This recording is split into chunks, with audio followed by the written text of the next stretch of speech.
Massive news for the LSU Tigers and the Florida State Seminoles today. A huge piece of that LSU defense is not going to be able to play when FSU and LSU kick off in Orlando, and it is a huge loss for the Tigers. Now, we don't know exactly why, or at least as of 10:20 at night when I'm recording this to put out for you guys in the morning, we don't know exactly why, so I want to be careful when we're talking about this. But this is incredibly unfortunate news for LSU, and it reinforces the point that the NCAA is just awful. And when it comes to making these decisions, they have no idea what they're doing. But we're going to get to more of that in just a moment. Last night, a report came out from Wilson Alexander that LSU defensive tackle Mason Smith would be suspended for the FSU-LSU game this year due to improper benefits. This news comes as we are just a week and a couple days away from kickoff in Orlando. And this is massive. But before I get into it, LSU fans, before you get upset, I'm not celebrating this. I do think it's notable. I think it's important to note. And I'll talk a bunch of crap about the NCAA in just a couple minutes, but I'm not celebrating a kid not being able to play. Does it help FSU? Yes. I think it does. And so I do think it's important to talk about, but don't confuse me with celebrating this kid not being able to play.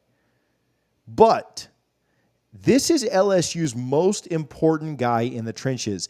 He is an absolute first-round draft pick, and he's going to miss one of the bigger games on LSU's schedule. Now, all of last season, FSU fans were told that the only reason you beat LSU this year and the only reason FSU won that game is because Smith got hurt and didn't play and because it was early in the Brian Kelly tenure and there wasn't continuity and this, that, and the other. There were excuses out in full force. And what I'm hoping is that no matter what happens in this game, we don't have excuse after excuse after excuse whenever someone wins this one, whether it be the Noles or the Tigers. But Florida State's also not without their own issues on the defensive line. I expect him to play, but we've been pretty consistent in telling you that Fabo is probably not 100% right now. And even if he is 100% by the time we click off in Orlando, I don't know that Fabian Lovett's conditioning will allow him to play that full game. He's not the only defensive tackle that we've got a bit of an issue with. We all know about the games that the NCAA is playing with Darrell Jackson as well. And so both teams are struggling in the middle of the defensive line. I'd say of the three, Mason Smith is probably the biggest. I don't think I'm going out on a ledge saying that a future first-round draft pick is the biggest of the three potential losses, as Fabo, I think, will play, and Jackson has some hope of his waiver being overturned. But Smith being out is huge, and it's probably trouble for LSU. Florida State's rushing game really came on late in the year last year. In fact, they finished the season rushing for over 200 yards or more in each of their last 7 games. Mason Smith not being out there means that guys like Trey Benson, Toafili, Hill, Campbell, Holmes, and of course Jordan Travis are going to have a lot more chances to go out and do special things on the ground.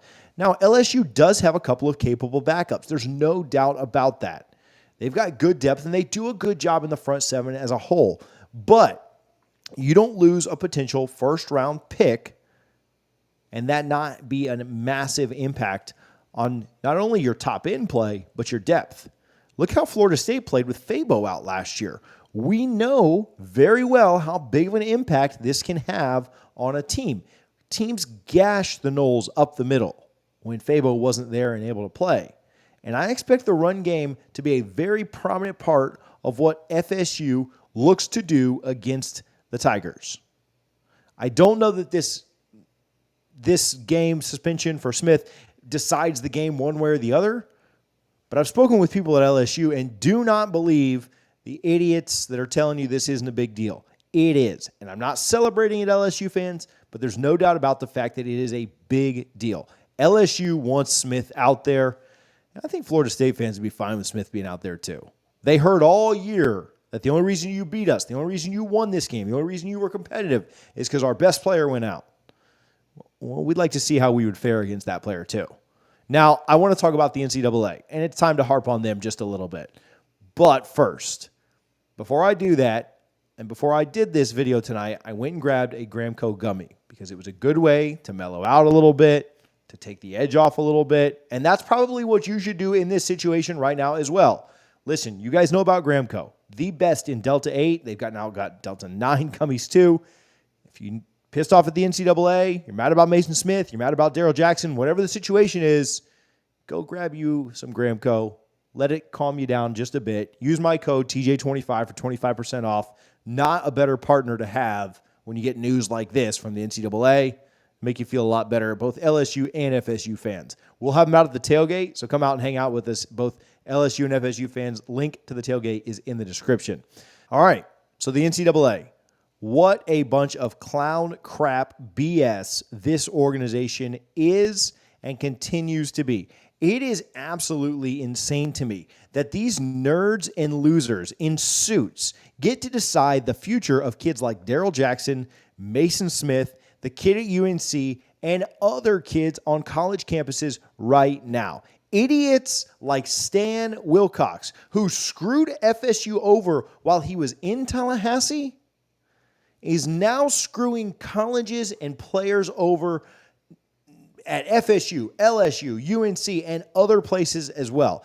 LSU fans, hear me out. We are not enemies on this. We are friends. The NCAA is a corrupt organization. If you're not familiar with the Daryl Jackson situation, what we're going through, I'll catch you up real quick. He transferred to Florida State in mid-December. He filed a waiver then to be able to play. The NCAA changed their rules in late January. They changed their transfer requirements over a month after he had already decided to transfer, after he had already enrolled in school and begun taking classes. They changed their rules, and now they decided just a few weeks before the season, just like this Smith thing, they decided that he's not eligible. He can't play. That decision came out 7 or 8 months after the waiver was filed, after the rules were changed, and the NCAA is just now letting him know that he can't play. What a bunch of crap that is.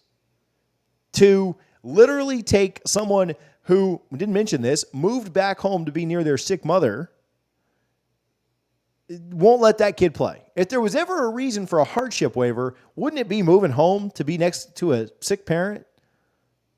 And the NCAA saying, no, you can't play. Now, I don't know what happened with Mason Smith. I don't know what he did. I'm certainly not saying that his situation is the same as Jackson's or the Jackson's is the same as his, but the point remains that we're in the age and era of NIL.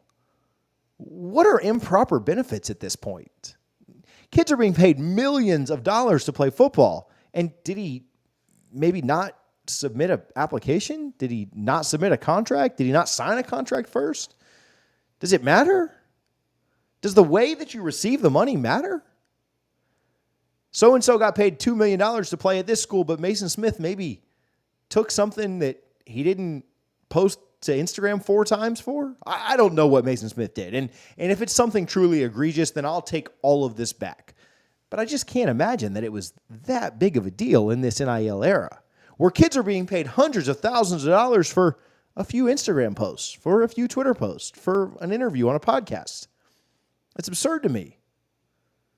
Now, again, I've heard some folks hint at the fact that this might be LSU self-reporting something to stay out of trouble later. I've got no clue if that's the case or not, but it is an interesting angle, an interesting aspect.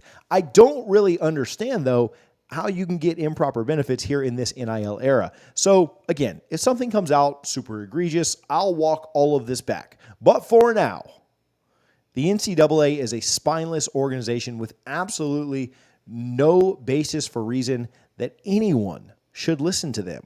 Florida State and LSU should just play Jackson and Smith in this first game and just see what the NCAA says about it. You can't both forfeit the game, can you? Now, obviously, that's not going to happen. But eventually, we need to get to a time and a place and a day and an age where we're not listening to what the NCAA says, where we have moved on from them because they are powerless. The only reason that they have power is because we give them power. But we all know that the true power is held at the conference level.